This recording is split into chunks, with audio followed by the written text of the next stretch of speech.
you can't just take one incidence of AI misinformation and say like, oh, see, it's happening. You have to also contextualize that with, we've had all kinds of misinformation for as long as humans existed, Right. Fucking don't eat that apple, you're gonna. Hey, everybody. This is the Radius of Reason, episode 26. My name is Andrey. I am joined by my co-host, Levon, and we have a great guest for you today. Yeah, today we're joined by Maryana, who is a product manager and lead strategist of emerging technologies at Wikipedia. She focuses on things like artificial intelligence. And today we are going to discuss a host of topics, including artificial intelligence, ChatGPT, mushrooms, aliens, the Mexican aliens that you've seen recently, and much more. We hope you enjoy the show. Let's get right to it.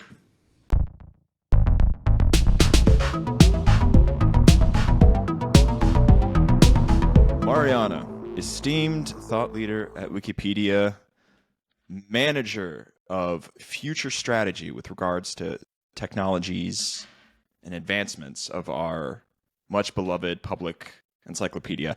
What the hell is a starseed? That is not the question I came here to answer, but if you really want to know, do you really want to know? I want to know. Do the listeners want to know? Does anyone The care? listener. We want to know. We want to know. So TikTok, you're familiar, the platform, yes. The Gen Zs, they're on it. They're on it all the time. Starseed is a sub-community within TikTok of mostly younger people who think that they were descended from aliens, and that's why they don't fit in at school. That's why they have trouble with their family. That's why they can't pay attention in class.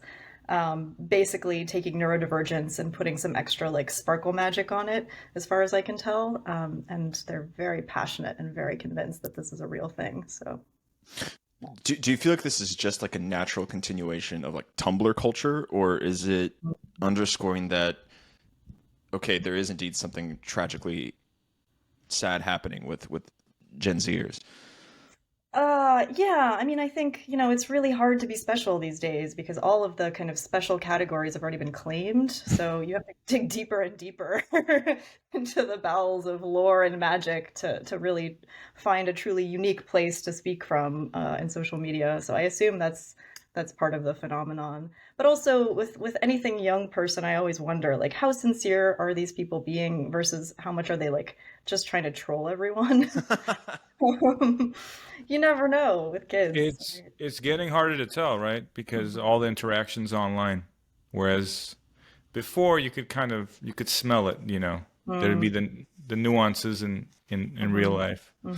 Well, I mean, it does make me wonder if these things translate to like physical reality, where if you're out at like a grocery store or a park, if somebody would actually be trying to like project their star seed into the universe, or if this is something like exclusively. That sounds weird.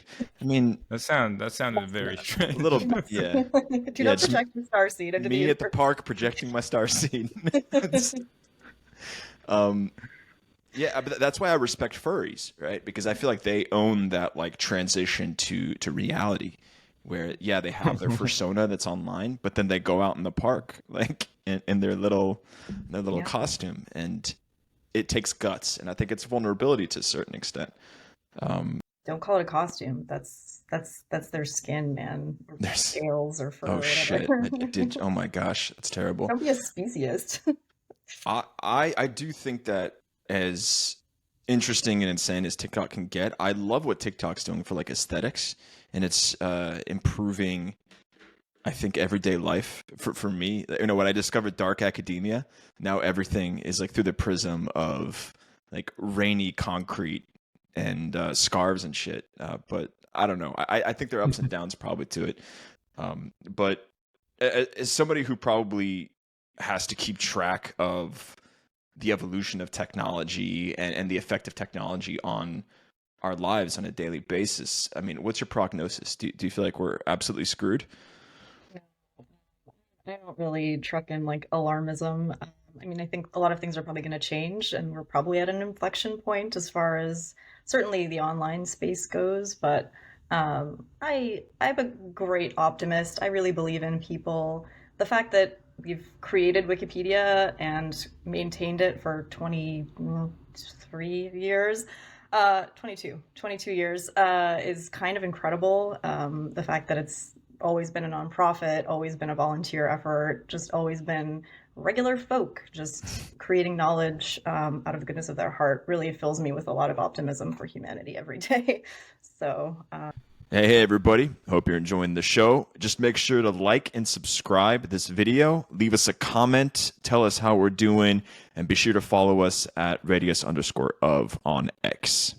So what about the fact that once people start using ChatGPT more and more, I mean, they already are using it to a significant degree, but the entire like search ad model, which is, I think, what made Wikipedia possible or made it known is through people, searching for things and accessing Wikipedia through those results. If now you just get an answer, right, from ChatGPT, what does that do to organizations like Wikipedia or other, online organizations and platforms where they're publishing articles, etc.? yeah. Yeah, I mean, that's a huge fear among not just Wikipedia, but every online content publisher, every online content platform is terrified of this scenario where like their business model and their contributor incentive model is undercut by AI. But I think it's worth remembering that we've been here before. We were here before with voice assistants. When, Siri and Google Home first came out, there was also a lot of hand-wringing about, oh, well, they're just gonna like give you the answer to stuff and not give you like an ad or not send you to my, site where I could like monetize or whatever. And when we were certainly fearful of that at Wikipedia, but it turned out to not be a very successful. I mean, if you look at the current environment in that space, in January there were a lot of tech layoffs, and much of the layoffs in the big tech sector were in these voice divisions. They seem to have not figured out how to make a profit off of these devices. So giving you the answer is great, but they also can't monetize. So that has really been scaled back a lot. And I think, certainly something that AI chatbots are going to have to deal with too, is if you can just serve answers right away in the moment, how are you going to monetize other than making people pay a subscription? Have you seen Bing's? I forget what they call it. Like But Bing has ChatGPT Creative, yeah. integrated, and it's able to actually provide like little references for each of its kind of points, and there are suggestions that they will monetize by linking to certain products in that fashion. So I feel like if the utility is there for these chatbots, they will find a way to monetize. And Andrey and I are probably less optimistic than you are, given balanced, fair and balanced here on yeah. So I guess I want to know, like, at a more technical level, or maybe that's not the right word, but what's giving you the confidence and the optimism? Like, what exactly is pinning that? Well, so I think one piece of information is that when ChatGPT first came out, it seemed like really doomsday for Wikipedia and other services that provide answers to things. It seemed like, oh no, everyone's just going to go and ask this chatbot questions and they'll get answers, and they'll get answers from Wikipedia, to be clear, because ChatGPT, like GPT, is trained on Wikipedia. It's one of the main sources of knowledge, as far as I can tell, that ChatGPT has. It just doesn't say that it's from Wikipedia. But our fear was like, oh no, everyone's just going to go to this thing and then no one will come to our website, which for us is important. I mean, it's important because we, as a nonprofit, make our money off of people coming to our website and clicking on a banner. If you've done that, thank you. You're paying my salary.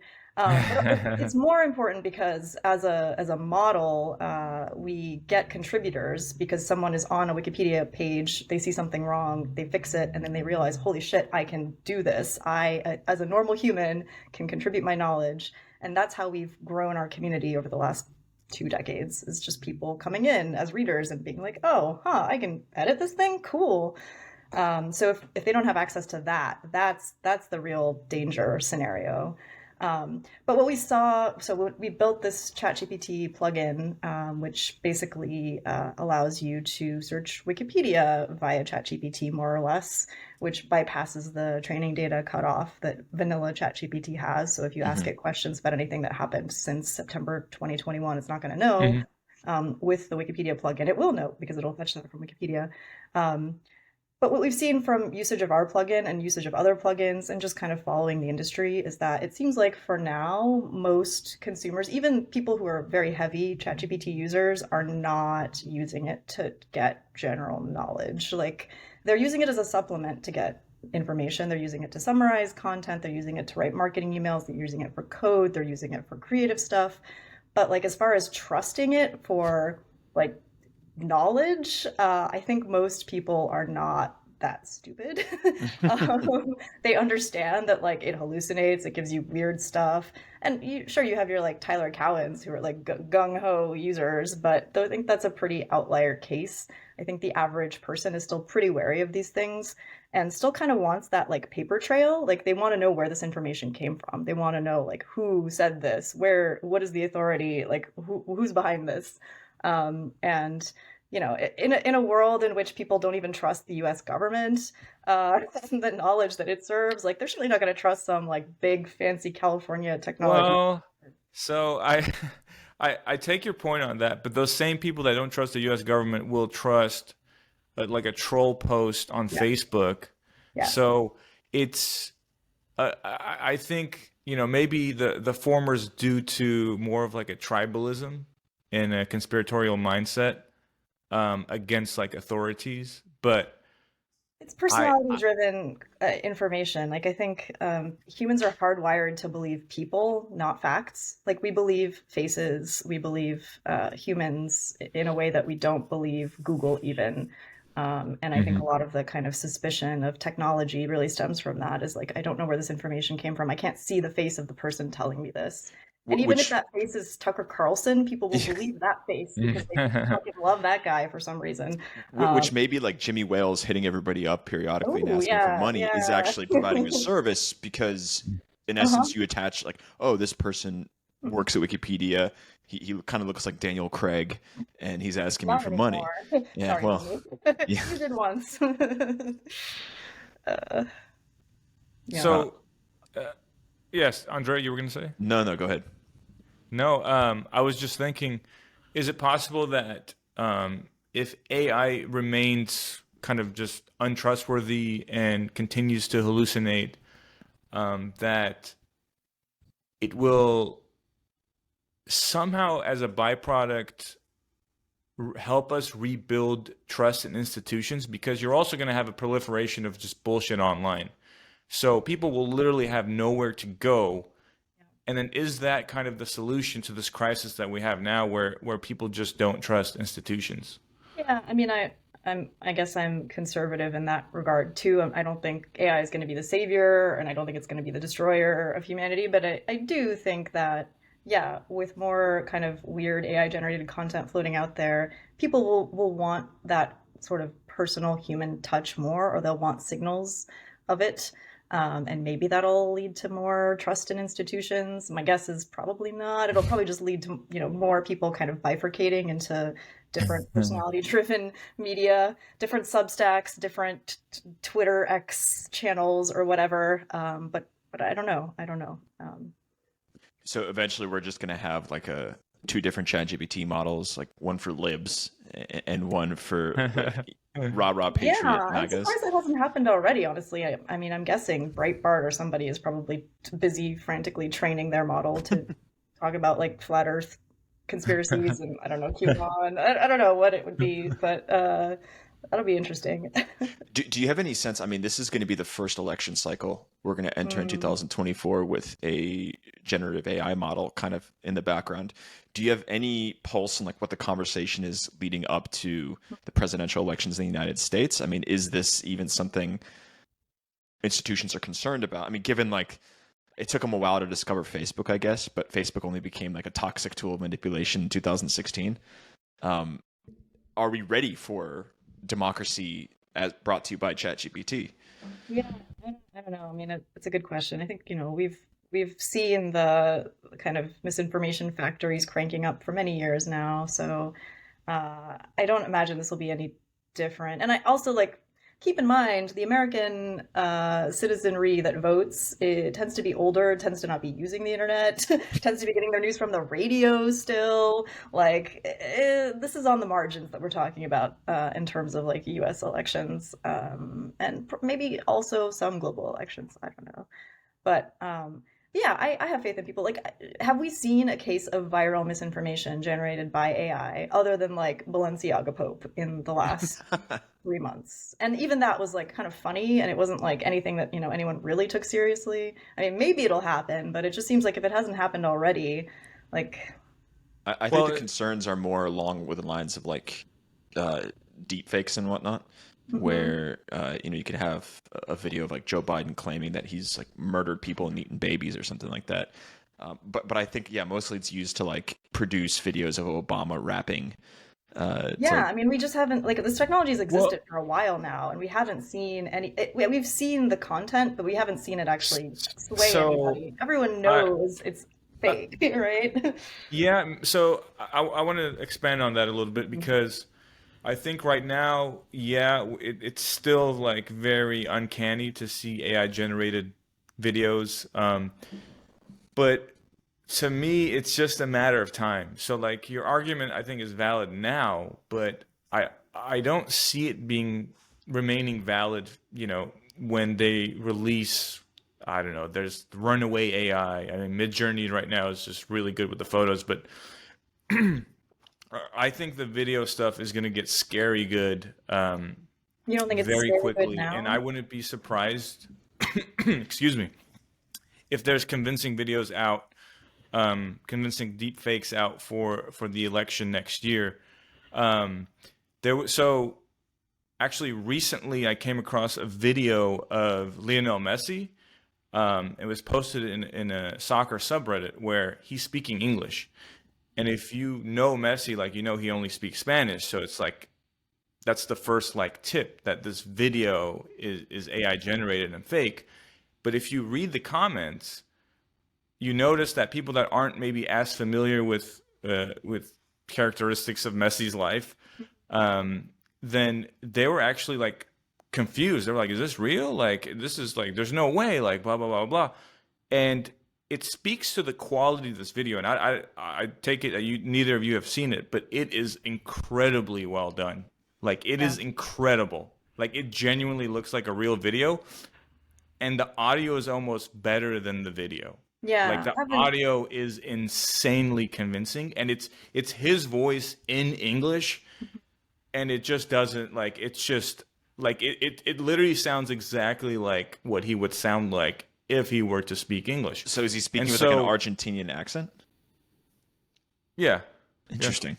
Yeah, I mean, I think well, I haven't seen the video, but I know exactly what technology that's using, the demo mhm. that has been making the rounds. But I guess that's the point that I'm trying to make is this technology already exists, has existed in like slightly worse formats, already exists in a pretty scary good format to the point where like for the last 4 or 5 months probably you could have produced a video of Biden talking about eating babies in Spanish that looked absolutely, you know, indistinguishable from reality. But no one You get that has. Latino And vote. so, Yeah, that's yeah, that's so is it like because there hasn't been an election cycle? Well, Mhm. there have been election cycles. There have been lots of really important elections, and that hasn't been trotted out. Well, I So I suspect guess, at you the, know, at the moment, probably what's far more concerning is that truthful videos or audio clips could be dismissed as AI generated. And it's almost believable that, okay, we know this technology is out there. We know that it can make Lionel Messi speak English fluently.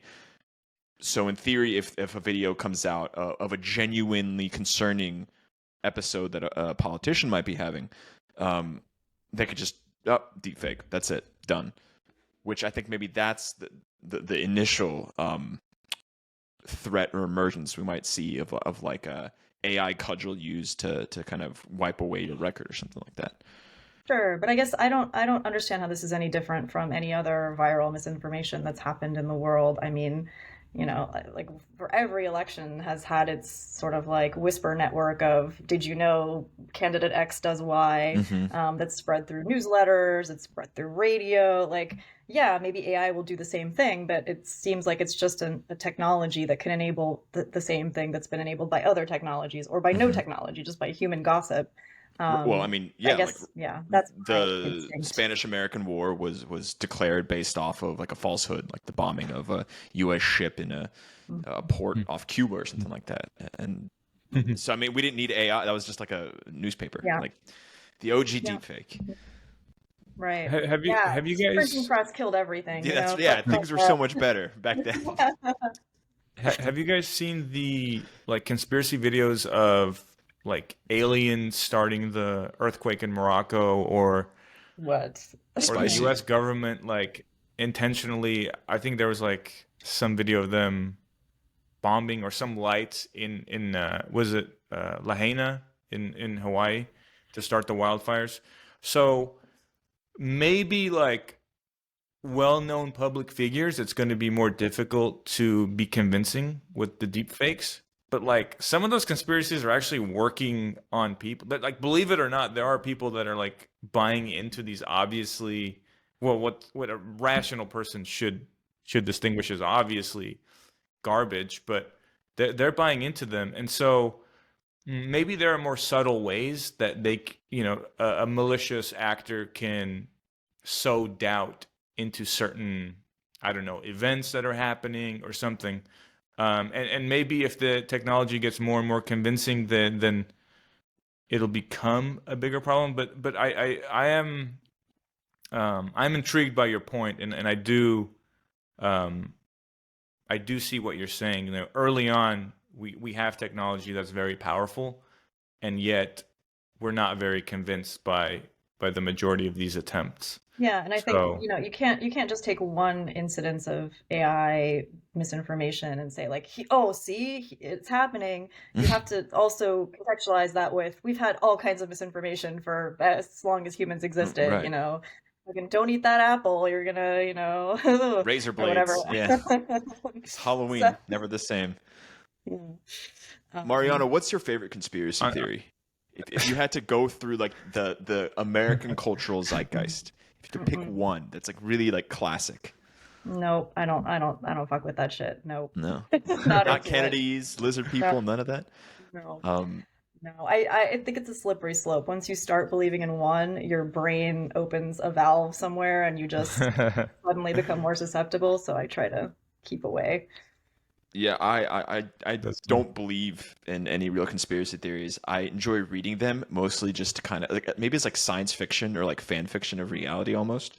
But what I've noticed in like the conspiracy theory subreddit, more and more people are kind of espousing some sort of line of like, guys, can't we just like go back to talking about like lizard people running stuff? Like that was so much more fun, and now it's like it's too real.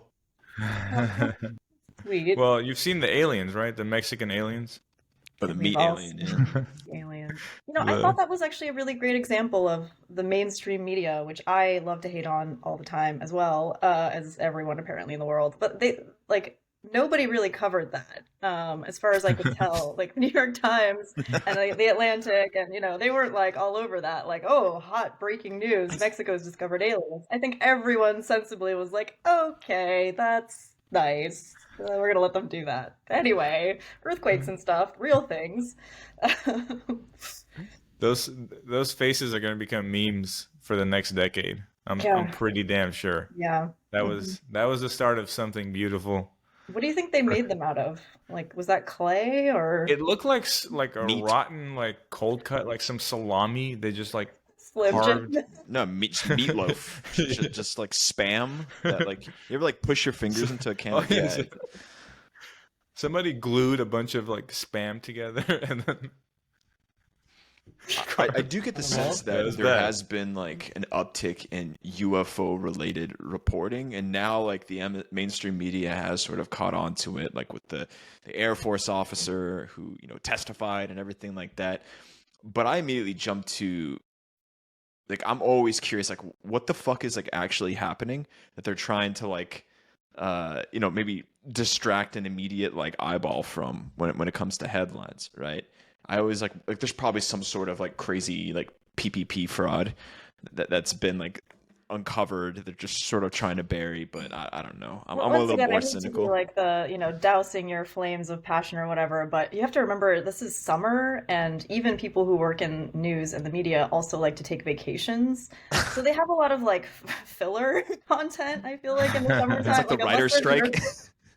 I'm not joking. Like, I know people who work in news, and that's basically the gist. Is like, oh, it's summertime. We're gonna fuck off for a few weeks. What do we got to run? Aliens? Sure, why not? It's Oh, I love whatever. that. But No I one's love gonna that. they do it still anyway. didn't run the aliens, which speaks Well, to how UFO bad stuff. it was, you know. Yeah. No, they didn't run the We aliens have as real reported shit. in Mexico. Like the chauvinism of American alien culture, like refuses to acknowledge that Mexico might have something to say about that. That's right. That's right. Yeah, it's always Roswell. Fucking Roswell. That's where they're Could at. could could you imagine like the U.S. military like allowing Mexico to like, be that kind of like the inauguration of aliens? Yeah. Like if those are actual aliens, like there's no fucking way the U.S. military wouldn't have gone in there, like stole them or just yeah.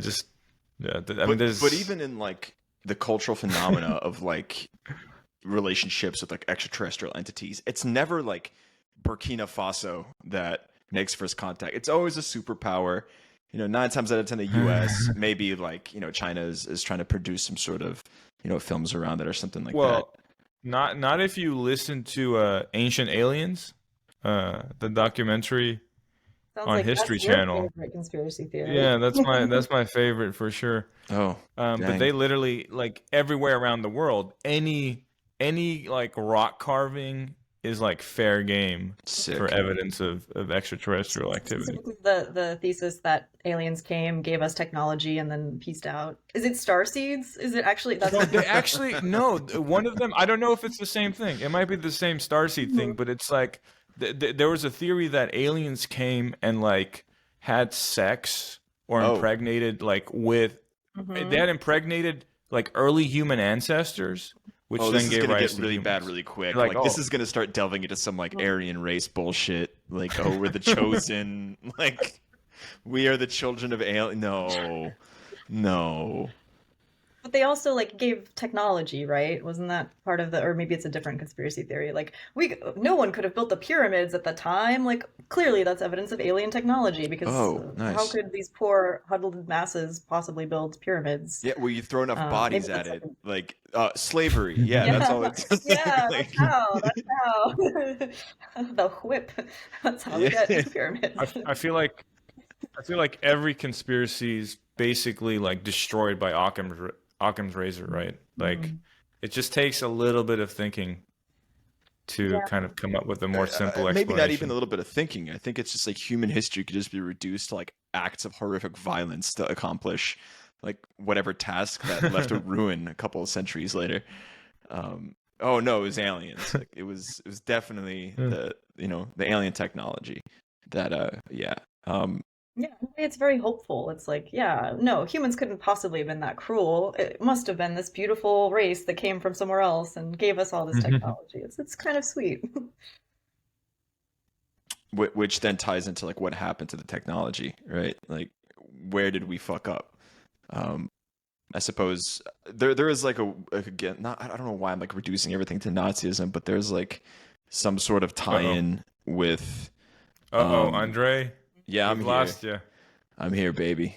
Um, We lost you for a second. so what Okay, I was keep gonna going. say is that all these alien conspiracy theories or s- mythos, whatever, always ties back to stuff like the Nazis were doing.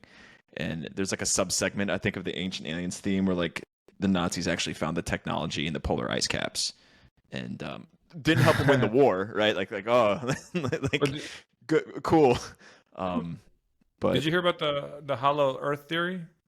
no, Yeah. who? Somehow the Ancient Aliens show tied like aliens to this theory that says there's like dinosaurs and like like large societies living like within the Earth, and then they like somehow tie that to aliens creating that or so.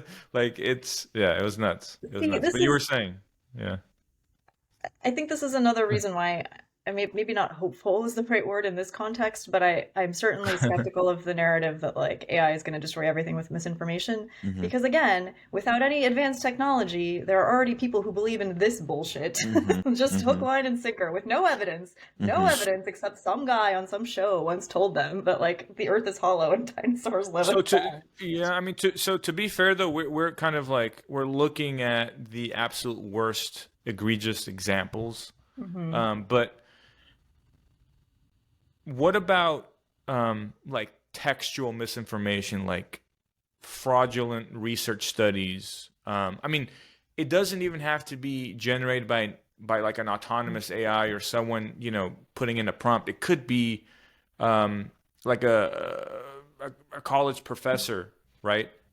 They decide they don't want to actually go through this experiment, but they're going to produce a really nice prompt for the AI, which is going to generate all the data that they need, and all of a sudden um, they've got some nice research to display. So, what about more subtle forms of like textual misinformation? Yeah. Um, do you think like we're going to be able to filter that out as well, or like what's the optimistic take on that? To be a broken record, but like you've read science fictions, you know, people already do this all the time in science. They generate fake data, they, misrepresent studies. I think yes, But and but but they do AI so could enable more of that at scale. I think that's what you're sort of getting at, Yeah, right? yeah, Hmm. yeah. Yeah, but I think, I mean, as just as AI can enable more of that at scale, AI can also enable more detection of that at scale. So taking some of the principles behind, really highlighting areas that look suspicious based off of their p-values or kind of the skew in results that all of the studies seem to report, finding ways to flag that up the chain and identify that more easily, or not even have to replicate studies, but do synthetic replications. Hmm. I think that could be really interesting. So I don't know, maybe it'll be an arms race, but all of technology leads to an arms race. Like every technology that's ever been invented has had downsides, and you use more technology to fix those, right? And that's just how our world has progressed. Do you think it's possible to have like a totally neutral generative AI model, like for text-based stuff? There was some complaints once ChatGPT kind of formally dropped on the market in November. Conservative circles are kind of riled up because apparently because the ChatGPT was coded by a bunch of libs in Bay Area and whatnot. There was this sense that there may have been a certain sociopolitical skew to how the AI interprets information to a certain extent. Do you think it's possible to ever have like a totally neutral um, model like that? No, I mean, I don't really believe in neutrality, even though I work for Wikipedia. And I think most Wikipedians would tell you that neutrality is, it's a goal, but it's never a Hmm. destination. Like every piece of information is encoded with some kind of bias, Hmm. and no model trained off of human information will ever be neutral. It could try to summarize all of the best arguments and the worst arguments from all sides, but that's about as good as we can do. And that's what Wikipedia tries to do, sort of represent not objective reality, but sort of the general consensus among humans about a topic, which might be Hmm. totally wrong. And, it's just a slice of time. And I think that's the other thing about large language models that I find really interesting is that they're so expensive currently, although who Hmm. knows what will happen in the future, but currently to train and retrain, that you're sort of just stuck with a snippet of reality, which, right now is all of basically recorded human interaction in the digital space up until September 2021 for GPT. But like human values change, they shift. We have a very different conception, for example, of gender identity than we did even a decade ago. And so Hmm. like who knows what's going to happen in the next decade that will make GPT's current training data and the kind of interpretation of the world it spits out, reflect or not reflect that.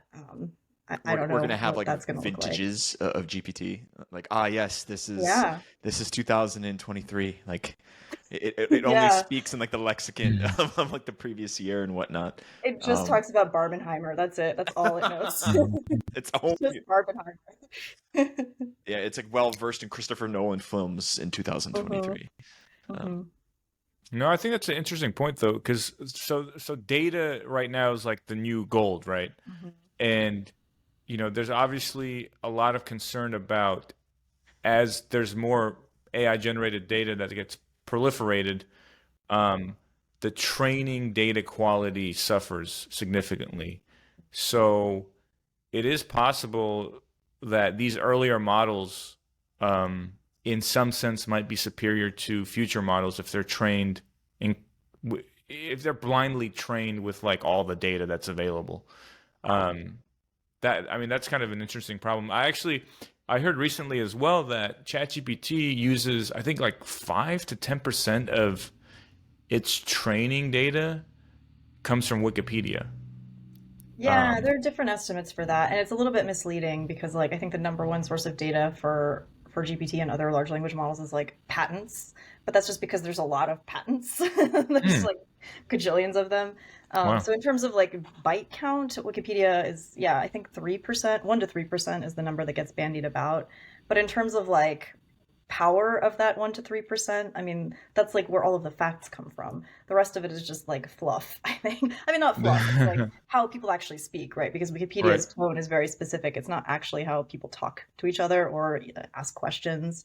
And that's an important part of language model training, is making it be a natural human. But it's in terms of like sheer content and factual content, it's obviously the main thing. Yeah. Does Wikipedia have, do you have any like projects you can share on what you guys are doing at Wikipedia that is kind of tied to this conversation in terms of like training data, or how you guys are like filtering certain information? Yeah, well, so Wikipedia and all of its sister projects are under an open license, so anyone can use them for any purpose, commercial or non-commercial, as long as they abide by the license terms, which is basically just attribute us.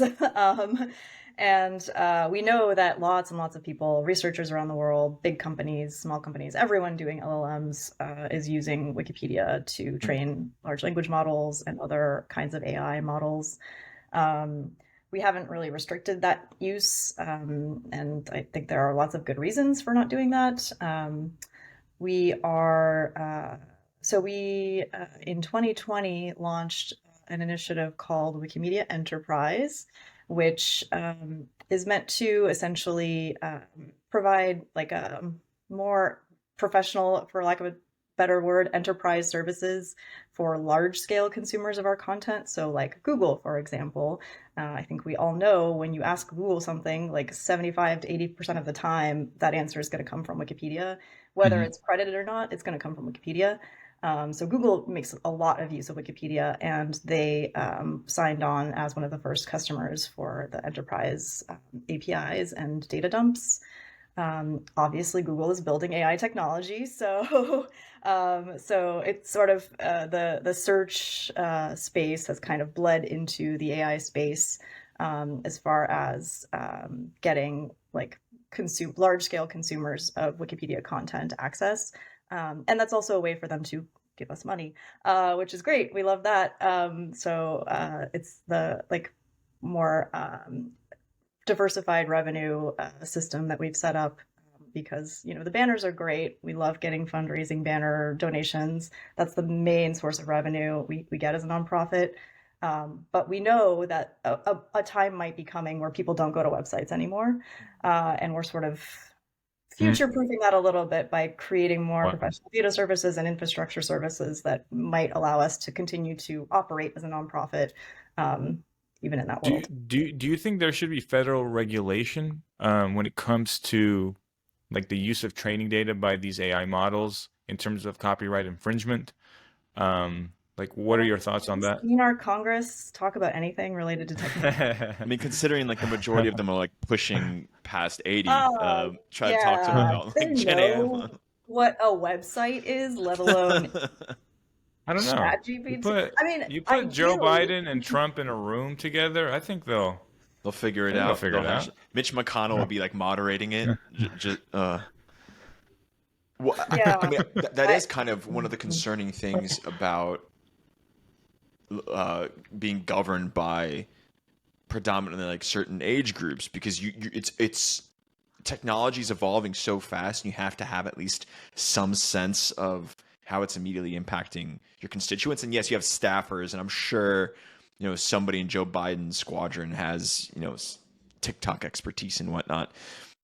But there is something to be said about at what point is somebody unable to just cope with the pace of technological evolution? I mean, Christ, like I'm missing most of the things that Gen Z is kind of auto-generating through their cultural norms produced via TikTok and whatnot.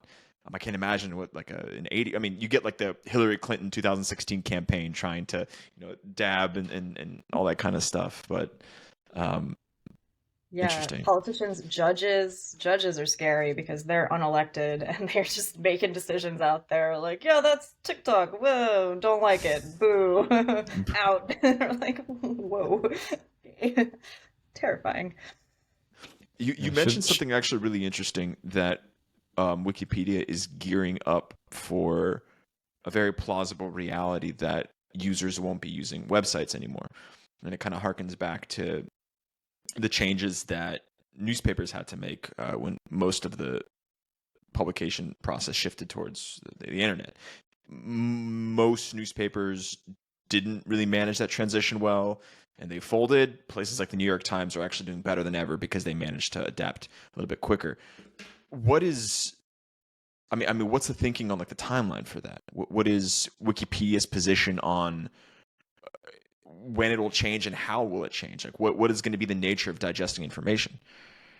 Yeah, that's the gajillion-dollar question. The project that I'm working on this year is to start to try to unravel that and put some timelines on that, and just better understand that from where I'm sitting now. And it's been our fiscal year started in July, so it's been like 3 months. My sense right now is that that's not going to be happening in the next year or the next several years, probably. Question mark. I think I always go back to the William Gibson quote about the future already being here but not being evenly distributed. Like I think any future technology, like we have this weird tunnel vision effect where we look back at history and we're like, one day there was the horse, the next day the Model T, nothing in between. But clearly there was a long period of time where people had horses, and also there were cars, and then gradually there were fewer horses. But like there are still people in horses. Like I live in Missouri. There's Amish and horse and buggies still to this day. So I think like a lot of the future-y technologies, take a while to really penetrate fully, and if they even ever do. So you're always going to have a gradual adjustment period to whatever is happening.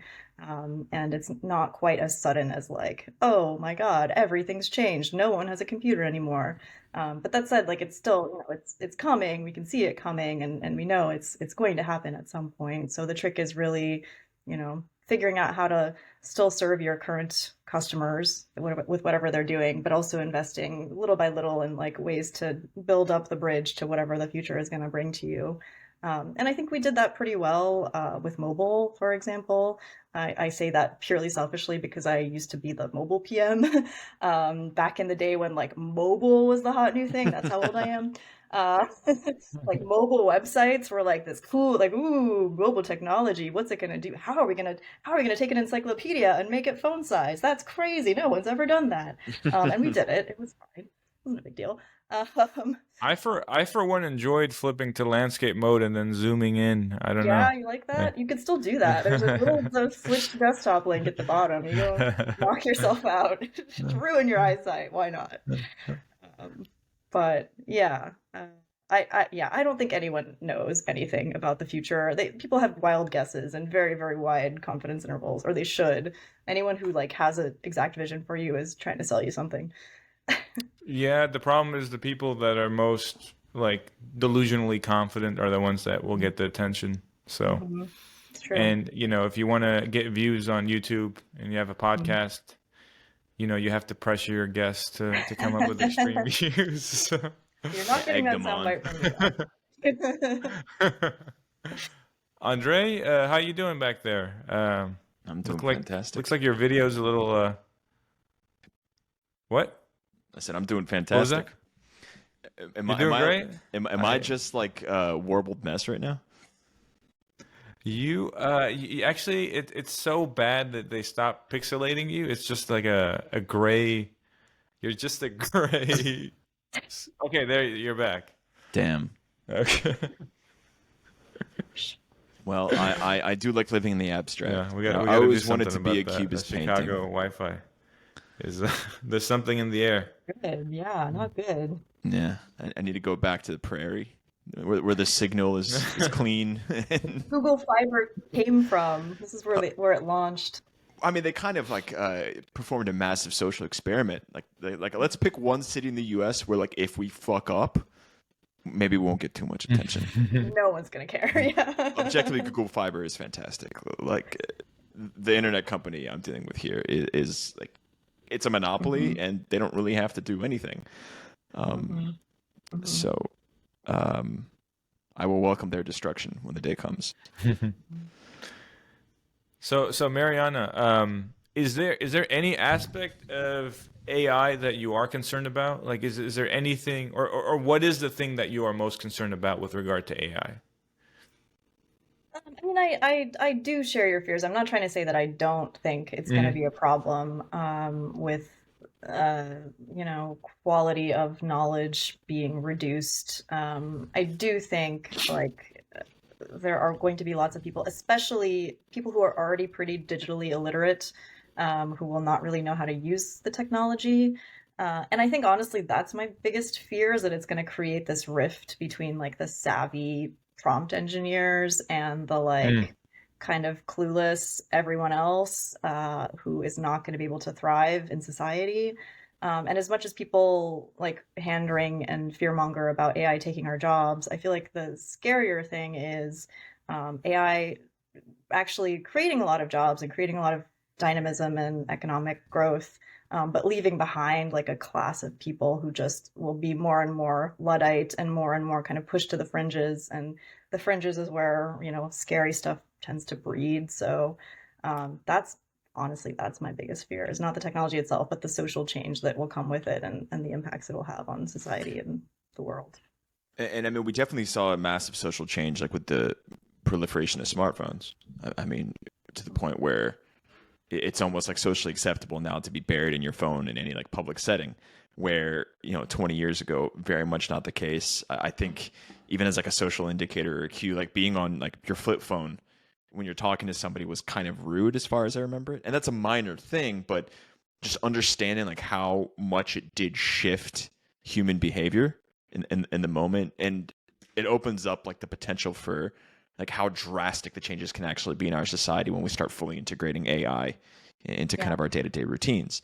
um, maybe it will be totally acceptable to have like a third party floating around, like if you're talking to somebody there'll be an AI that's kind of supporting the conversation. Or Well, I think Andre, I think you kind of hit the nail on the head with what you mentioned about cell phones and really like social media use on cell phones. Mhm. But we've got these very, you could call them like primitive or proto AI, algorithms that have absolutely like hijacked our attention and changed the way that we live. So, as you said as well, Mariana, the social changes are already happening, and they continue to happen at a rate that is something that we're not adapted to, right? Like we are not adapted to our environment changing at such a fast pace.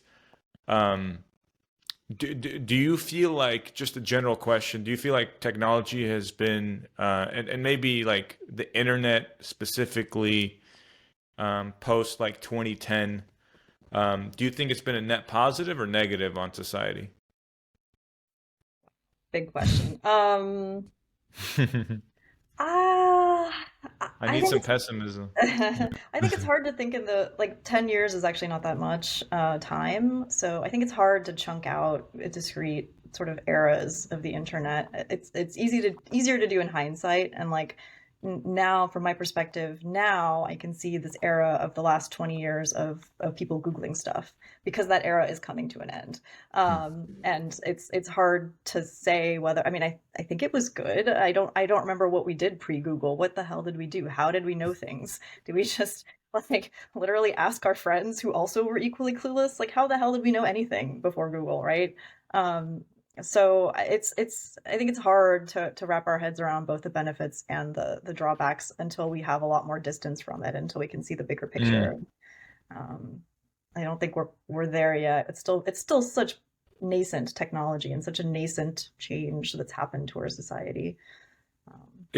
You know what's also difficult is when you're, when you're younger, you don't know like what to attribute the changes to when you get older, right? Like, what is it, technology, or is it just like I just got older, right? Like, is it just more difficult Why to did I like leave the house? socialize? Is Yeah, it my yeah, smartphone, or is it just because I'm The old? oppressive chains of yeah, yeah. capitalism. Yeah. Yeah, or my back hurts. I don't know.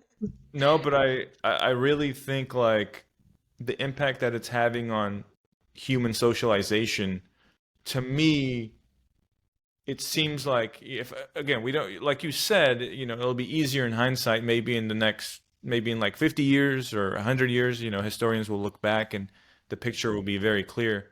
My guess right now is things are not trending in a positive way when it comes to like social and psychological health, um, in developed countries. Do you think I that's know. technology though, or is that like pandemic after effects? So there's research by, Jonathan Haidt, Hmm. the Yale professor. Yeah, So he's done a lot of research on teenage depression, yeah. from social media use, Hmm. and he's gone as far as to say there's like a literal causation. Which, don't ask me like what the science behind that is. That's a very strong claim in social science, but Yeah. he's made very recently, I think, in the past, this was in the past 12 months, he's come out and said there is a direct like causation between social media use and teenage depression. And the exact figures on like females in particular are pretty terrifying. Yeah. I, Yeah, I'm like sort of cursorily familiar with that research, and I've seen other scholars who are trying to grapple with that and kind of roughly painting the same picture of it. It was essentially the probably like your generation specifically, like Mhm, late millennial, uh, or young millennial or whatever, non-geriatric millennial that got hit the hardest because you came of age right as like Facebook and mhm, all of these modern social platforms were just like totally in your face all the time, pervasive. And like that specific cohort within millennials is more depressed than other millennials. Like, so yeah, I think it's very plausible that social media did something pretty bad to teen brains. But also, I don't know if it's going to continue forever. I mhm. think, people adapt, teens get tired of whatever technology was popular 5 minutes ago. And I think TikTok is actually really interesting because it's very different from like a one-to-one or one-to-many peer network social media that we've seen in the last few years. It's like very specifically like a creator influencer model where you're kind of a brand and you're Mhm. performing. You're not talking to your friends. You're like you're doing a little comedy skit, or you're Mhm. like Mhm. dancing, or you're trying to sell something, which is a very, very different approach to social media. And like, is it better or worse? I don't know, but it's different. So maybe we'll see Well, different trends. if you're in public and you see people dancing like idiots, it's I do think though you there's say some always negative. been like a tremendous amount of concern about teenagers in general. I mean, like at any generation, it's either oh they're watching too much television or oh they're Way too many listening novels. too Yeah. many novels, right? They're listening to the devil's music. They're playing Dungeons and Dragons. Teenagers are all turning into Satanists. Yeah. And while I do think that there's documented evidence that it's definitely doing something and taking advantage of elements of our psyche. I mean, there was just this story that broke last week that certain zoos are putting up warning signs on their like primate cages, where, like, please don't show them your phones. Like apparently, like if you like flash your cell phone at a gorilla and like you show a TikTok video, the gorilla does like what like it freaks the fuck out because that's what happens. So like, I mean, clearly it's like by design it was made to play off certain like chemical impulses and whatnot that we might have. But I don't know if there's something unique about, oh my God, something's up with the kids. And I do Yeah. think on a positive side, kind of as we were talking about at the start of our conversation, yes, it is causing all of these negatives, but I am constantly astounded by the sheer amount of creativity that is being injected into TikTok. And I mean, okay, even if the starseed stuff is kind of like, ah, ha, ha, like they think they're like aliens, that is kind of like, I mean, it's play acting that you would do anyways, that you're just projecting into the atmosphere. People are taking it on and making it their own. It is kind of fascinating to watch these little subcultures form. And I mean, again, like going back to like the notion of aesthetics, and that like one of my favorite things on YouTube now, which I think is 100% driven by TikTok, is the emergence of like vibe playlists where it sets a mood. It's like, oh, you're sitting in a cafe, it's raining outside, and like there's a man bleeding on the floor next to you. This is what it like the music that would be playing. And it's kind of fascinating that like it is enriching mood and like perspective to a certain extent. And I think that is kind of exciting. And it is good to see people find those outlets for themselves. Even if it is doing like a dorky dance or something like that. Are you familiar with core? You know, No. No. I encourage you in your spare time to go research core, and then tell me what the hell it is, because I still don't really understand it either. Is it like just like a Uh, complete dissection of like grindcore, like one of like the subgenres of like, I think it's like Gen Z and younger's attempt to do surrealism. oh, But awesome. surrealism is so hard to pin down too. So it's like, I don't know. Are they serious? Are they trolling? Is this real? What is this? I don't understand. I feel so old. It's really interesting though. Yeah. Yeah. I got like called out the other day because like my meme references are too Mm. like they've ended at some point, and I'm just not really like I'm rooted in my like classic meme culture. And I was talking to somebody, I made a reference like all right, man, like that was like very 2015 of you. I'm like, damn, all right, ouch. Yeah, I mean, I think for all of the like talk of AI and how it's going to destroy the world or whatever, we're missing a facet of this, which is algorithmic content sorting and pushing, getting more refined, sort of like that vibes playlist that you were talking about. I think what's really interesting about TikTok is that there is no such thing as TikTok. It's not like what's on TikTok today, like it's your, broadcast media. TikTok is totally different based on who you are, what you get recommended. It changes very dramatically based on how you engage with it. So people who are on TikTok could be having wildly different experiences and be sorted and funneled into like wildly different corners of TikTok. Hmm. And it's hard to find a common language, even within a generation. Like I frequently talk to people who are maybe my age, maybe a little younger, maybe a little older about what they're seeing on TikTok, and it's so vastly different from what I'm seeing. We don't even share the language. Like it's not the same platform. It's almost like Do you think it's going to? So, I guess, are you implying that it will lead to less tribalism, like less political division, perhaps, no, eventually as quite well? the opposite. I think it's just I think it's probably more likely to create more Mm, silos that are smaller. So hmm like your jumping spider enthusiasts on TikTok are going to open up their TikTok app and all see jumping spider related content and assume that jumping spiders are massively popular. The whole world loves them and everyone is really interested in jumping spider content. When in fact it's probably like, 100 people, maybe more. But political like so you're still going to have political parties, and if people are living in smaller bubbles, maybe these bubbles are going to be easier to burst. Maybe. And so maybe the political tribalism could, you know, somehow actually be reduced through the smaller bubbles that are created with the TikTok medium. But Be nice. that would be interesting. Yeah, it's Or maybe people will get tired of identifying with politics so heavily and will just go off and like really care deeply about jumping spiders Yeah, or their interests and Starseed or passions, whatever which the really be hell. the ideal, right? Because if everything is Yeah. inherently politicized, you would want a little Hmm. bit of like scaling down from that kind of Hmm. phenomena. Hmm. Um, and Hmm. I think, I mean, that's a huge problem. Like even where every election at like the local level is ultimately going to be a conversation about things that are happening at like the national or federal level.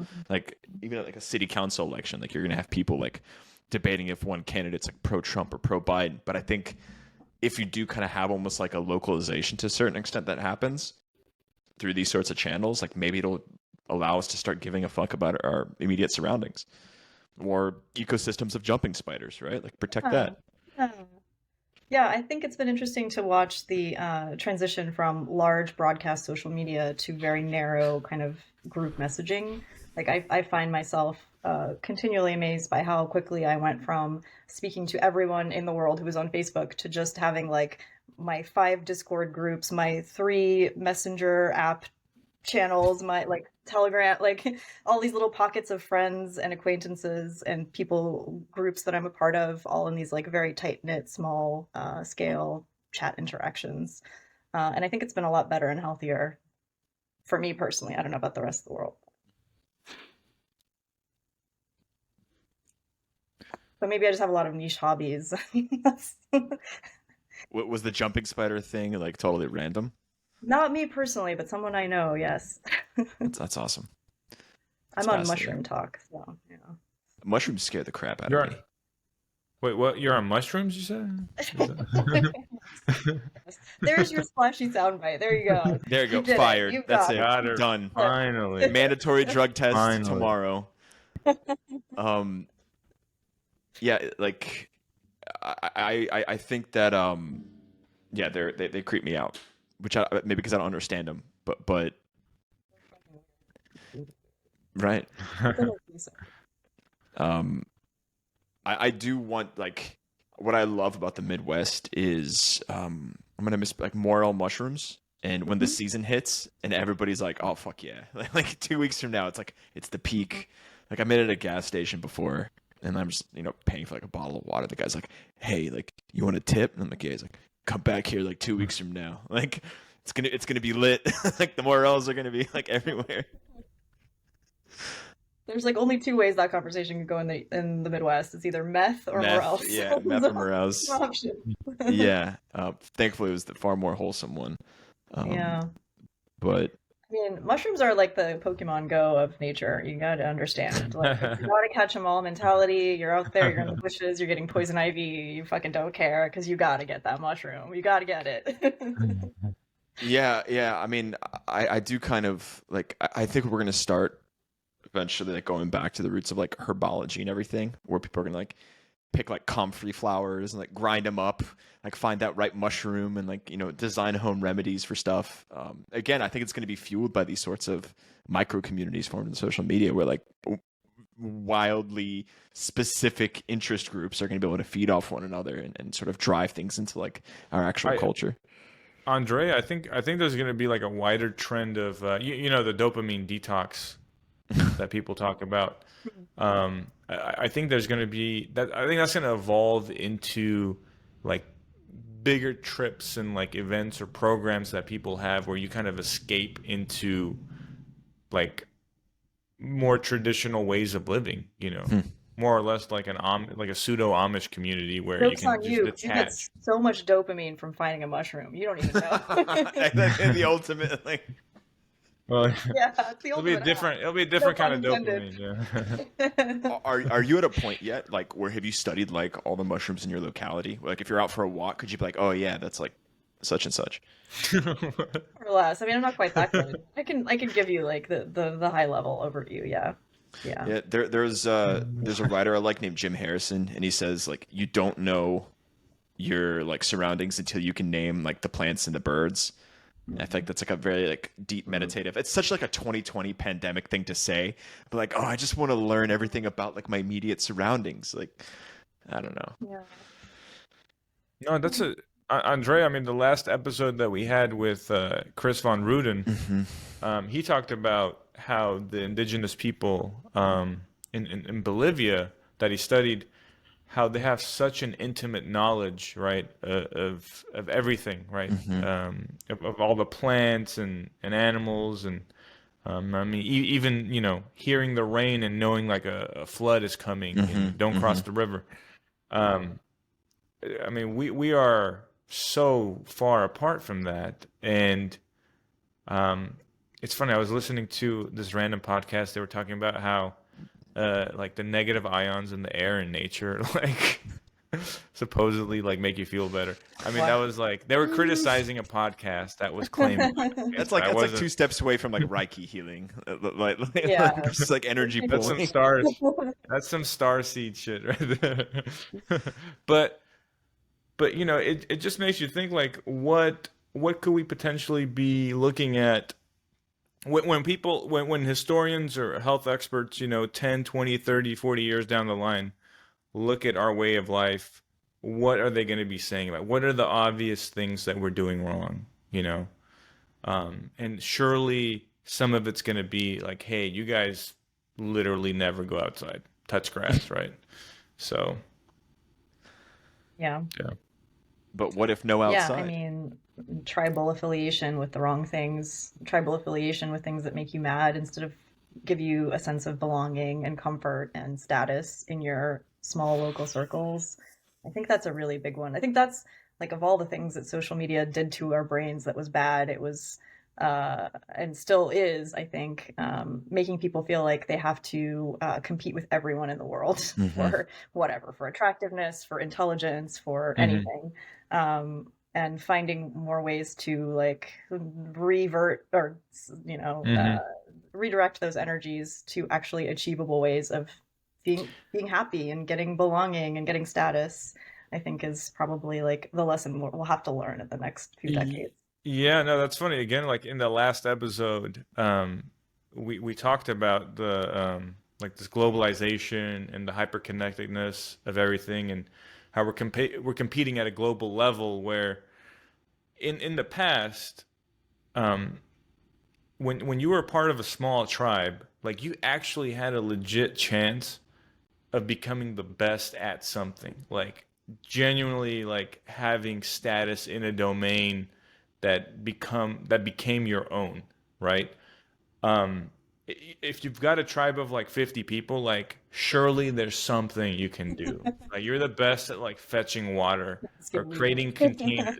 I don't know, like, but and that did give people status. And you're right, you know, today, like how do you find that, right? Like you're not going to be the best soccer player, right? Like you could be the best, like you could be the best in your town, and you watch someone like Messi play and you're like, shit, like I'm terrible, like no one really cares about me because I'm not the best. um it is going to be, I think that's going to be one of the trickiest things that we're going to have to solve as our society evolves, is how do you how do you not lose the local, like because right now I feel like we're losing that, you know. Of course, like no one pays attention to local elections. But now it's a much bigger problem. It's not just local elections. Like we just don't give a shit about anything local, right? Like we're not. I don't know. I haven't looked at the numbers, but probably like um, getting involved and contributing to your community. I would bet that those rates are probably down from before the internet, where maybe you got bored and you were like, "Hey, I want to go volunteer." But now you're not bored. You got TikTok, right? So I think it's going to be a very, very interesting challenge, and I don't know. Like, do you have any ideas? Do either of you have any ideas on how we could even begin tackling that? Like, Man, I don't know. I feel like, there's an imperfect fit with online communities, but there is some fit with online communities in the sense of replacing some of that kind of smaller scale belonging and feel.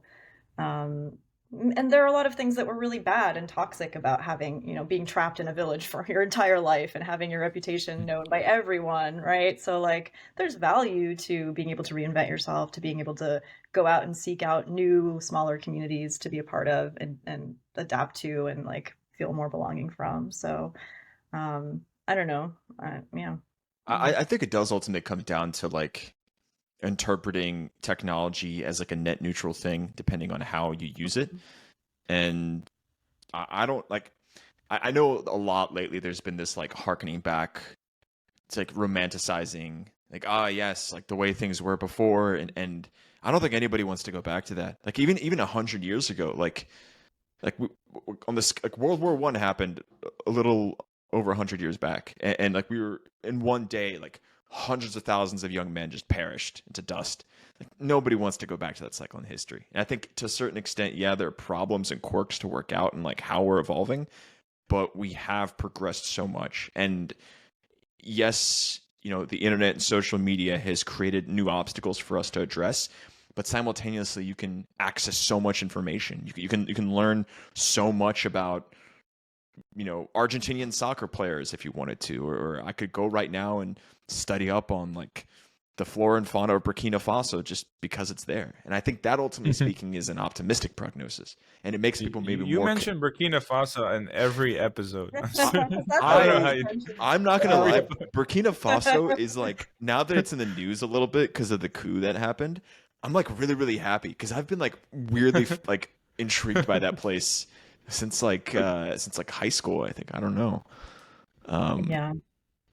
Capital Yeah, I city, Ouagadougou, sprawling See, and you wouldn't metropolis. have known that without the internet. How could you have Right known? there, right there, exactly. You would have had to go there yourself and find out from some guy who's like, "What's the capital of this place?" Yeah, I Um, mean, in all fairness, that would be way cooler. Like that'd be a badass trip. If you yeah, make it but out alive. yeah. like I don't know how many people know about Burkina Faso. I mean, they've got like an absolute Chad of a like military dictator right now, but whatever. Like Chad is in like internet Chad, or Chad is Yeah. in like the country Chad. No, oh well, yeah, the continent, but like no, like straight up like internet Chad, like chin, big chin, big, Yeah, that's high big level. strong man. I see. No, he's probably like Oh. exceptionally horrific. I don't know much about him, but he gives like very impassioned speeches. He's like quoting Che Guevara. So like internet leftists are kind of melting down around him. But He's the real life Sacha Baron Cohen in uh, the Dictator. no, maybe not. He's not as funny. Oh. Yeah. Well, this has been a really fun conversation. Yeah, we've solved it. We've solved all the problems of the internet. We've come to the conclusion, resolution, technology is neutral. It depends on what you use it for. Sorry, you didn't get your like AI is destroying the planet hot take. Technology is neutral. Yeah. Focus on jumping spiders. And Go fucking touch grass. Like, go find a mushroom. Get the dopamine the natural way. find a mushroom. This is Despite not an our best endorsement. effort. Yeah. No. Despite our best efforts, you did not cave in to the alarmism, Gonna do it. which I is think great. I I think mean, it's good to have an optimist on. It Because forces if us. AI does destroy the world, like you're not going to be around to call me on it. So it's a safe bet. Yeah, The but conscious is like yeah, projected into the ether. Andre and I have been dooming for more or less the last 20 episodes. okay, you guys gotta so I get think- outside. When was the last time you were outside? It's because we don't What's live in the that? same city anymore. I think because like a huge chunk of our interactions are now virtual. It's just like slowly sucked away the optimism from everything. Yeah. No, I mean even pre the move, That's true. we were still pretty pessimistic. But yeah, I mean it's the truth is like nobody can predict the future. There's always things happening. Like who saw ChatGPT right Yeah, emerging Google at sure this didn't. point in time? What was that? Google sure didn't. Yeah, yeah. We're like, oh, Yeah, that'll be. But yeah, it's crazy. I mean, who knows? But look, next time there's something else that comes up in the AI world, or if there's any developments on Wikipedia's front, we'd love to have you back. This my was a really pleasure. fun conversation. Yeah, you guys are just like the male Red Scare. Yeah, That's- yeah. We're trying to catch their attention. I'm hoping we're a couple of degrees separation away from them, because then the four of us on one show would absolutely like melt the internet. I think. Too much. Let's get him on the podcast. I don't know if we Yeah. like. I'm not We sure need- yet. I'm not sure if we'd want them. But, like, it might just lead to some places that. I don't. Okay, I'll be honest. I haven't listened to more than like 5 minutes of one of their episodes. So I mean, they're What exactly is? I'm a consistent listener, but it's just like Uh-oh. cultural Didn't they layabouts. hang out with Alex Jones at some point? Wasn't that a thing that they Yeah. did? Well, I mean, they hang out with Jones, but they hang out like Glenn Greenwald, who's like objectively a badass. Hmm. I just think it's like a perfect encapsulation is when like their big line of merch in like 2016 was like an Islamic State T-shirt, which Hmm. perfectly encapsulates like brilliant, crazy, like That might be outrageous. core. I think that might be core. Core. Yeah, One day I'll define it, but that might be it. yeah. They did have an episode where they went off like analyzing like facial bone structure of like Taliban fighters when they because like the Taliban like kicked the Americans out of Kabul, and they're just like, well, look at them. They're just like they're not like poisoned by Western degeneracy and like overconsumption. Like Wow. they've got high Wow. cheekbones. Yeah. On second thought, yeah, maybe we'll have to No, think about that a They're little bit they're more. great. They're great. All right, cool. Well, thanks again, Mariana. Thanks, Mariana. Thank it you. was a pleasure. Likewise. All right, bros. All right. Next time. Okay, we hope you guys enjoy the show. It was a really fun one. Please, if you enjoy the content, subscribe, like, follow us on whatever platform you're listening to us on. Also, check out our Twitter, radius_of, and follow us there as well. Enjoy the rest of your day. Fuck. It's the worst fucking part. Enjoy the Astrid.